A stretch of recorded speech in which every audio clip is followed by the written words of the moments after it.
Video 1. How AI is rebuilding architecture from the ground up. Architecture is changing fast, and AI is at the heart of it. From conceptual sketches to structural engineering, artificial intelligence is quietly rebuilding how we design the world. What's happening now?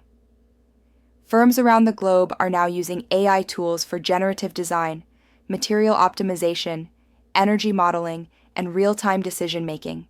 It's not a trend, it's a transformation. Why this matters for architects.